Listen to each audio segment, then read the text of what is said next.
Hello everybody and welcome to Data Engineering Stuff, your highly opinionated data engineering channel. Today I will talk about the Kafka Streams Library and how perhaps you can use it in your projects. So, first of all, what is the Kafka Streams Library? It's built on top of the regular Kafka API. Perhaps you all know that. It's available in many languages. You can use the regular Kafka API in Python, in Ruby, in Java, in nearly all common languages. But there's another not that well-known library built on top of the basic Kafka library, and that is Kafka Streams. So what does it do? It has some really unique features. One of them is it provides an exactly once processing guarantee. For those of you which are really into Kafka, you know that there's an at most once or at least once delivering guarantee in Kafka. But here we get exactly once. This is because the Kafka Streams library uses the transactional API of Kafka. And this only is working because it is a consumer and a producer back to the same Kafka cluster. Only in this case you can use the transactional API, but here you get this out of the box. You just define please use exactly once and it works. What else does it do? It builds up some more sophisticated methods. I will show you in a second. And the last thing, which is really remarkable, it's scalable. So when you see the logical operations which are possible, you really think, how do they scale this? But it works. It's really complex how they do it, but it is possible. So you can do the things I will show you now, like 100 times horizontally scaled. It's possible. So now let's get into it.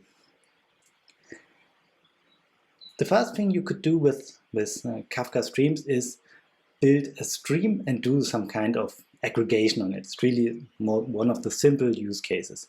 So to build a stream in line 1, you see this is all Java code here. That's one, I would say, drawback of the Kafka Streams library. You only can use Java. So I'm a passionate Java developer, so don't worry too much about it, but I know that Java is not the go-to language of most of the data engineers. So what am I doing here? So don't bother too much with the methods I'm using here, like parse JSON and stuff like that. Just imagine what it's doing. In line 3, I map the values of the stream to a JSON. So I get a string in, I get a JSON object out.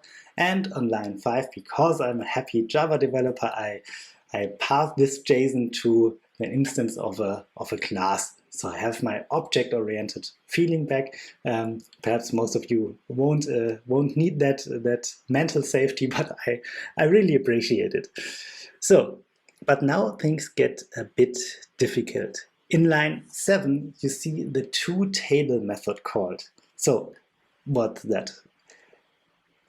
A table is really nothing that Kafka offers. It's not part of Kafka. Kafka is like a streaming pipeline and not something that preserves tables or some kind of states regarding that. So what does this do? toTable creates a so-called k-table.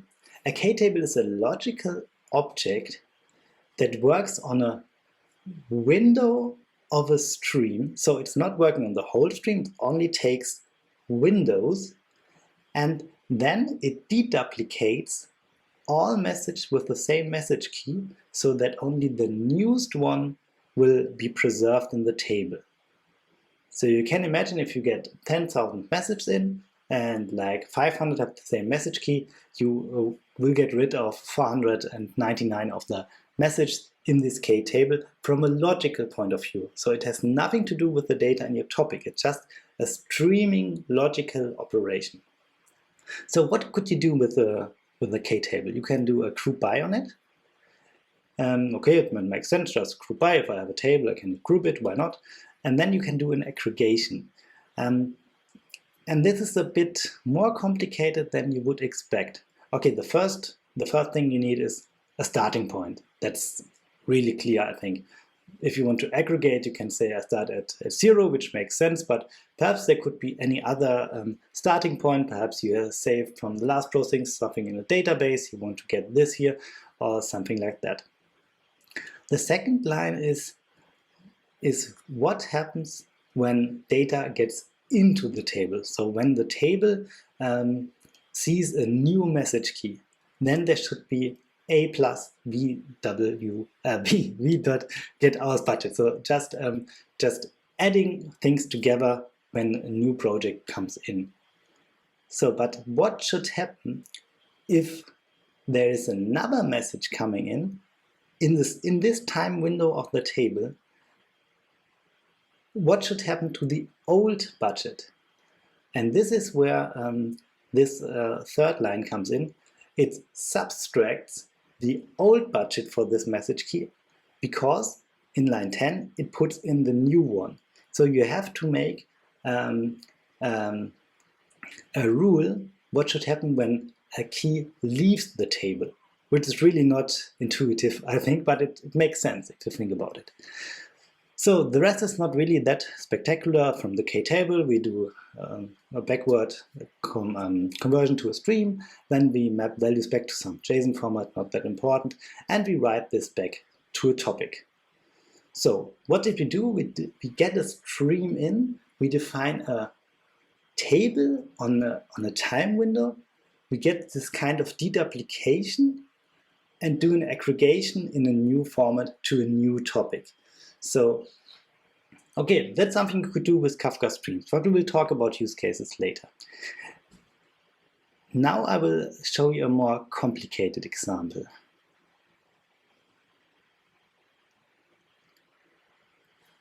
With Kafka Streams, it's possible to join topics together. That's something you really should think about when you first hear that. I think it's the most anti-intuitive thing in the world. Like, you have two streams of data coming in and you join them together. So I think what happens if on stream A there is some data coming in which is not in stream B? So how do you join that? So usually you join tables together, but tables have a finite state at the moment where you can just do a join with a deterministic result. But here it's strongly related to timing, and of course it needs to be used with windows as the k-tables are. So you join time windows together.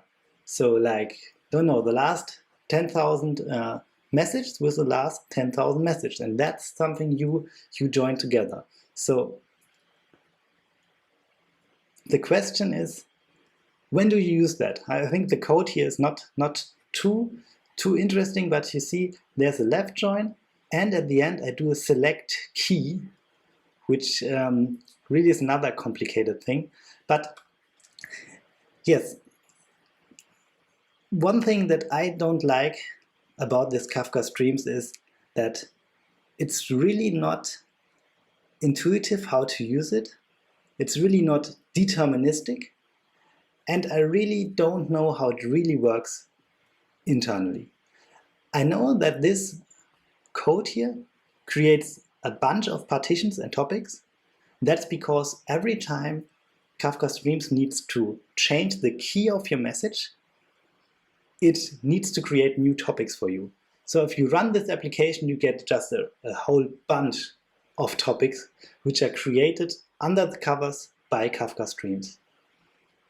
So every time you do something like select key, there's a new topic created. It's called repartitioning. So additionally, what Kafka Streams does under the hood, it uses a KRocksDB. So it uses a local database to hold some state.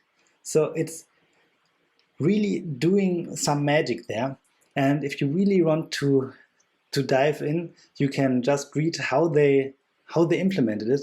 But I think it's near to the border of not being understandable. And I think, do you really need this use case here? So when do you want to just merge streams? When do you want to join them together if the result is not that deterministic? I'm not quite sure. Perhaps you have some ideas. At the moment, for my customers, I just suggest to use Kafka Streams only for parsing formats, for making simple aggregations, and don't use any other feature, because you won't be sure what will be the result of it, and you will need really, really long time to deep dive into it, and I think it's nearly impossible to troubleshoot an application like that. So that's my opinion. So perhaps you think something different. So when do you use Kafka Streams? What can you do with it? Did you use it in projects? Perhaps I'm just totally wrong. And yes, there are really good use cases where you use this library. And yes, I'm glad to hear from you. And see you soon on the next episode.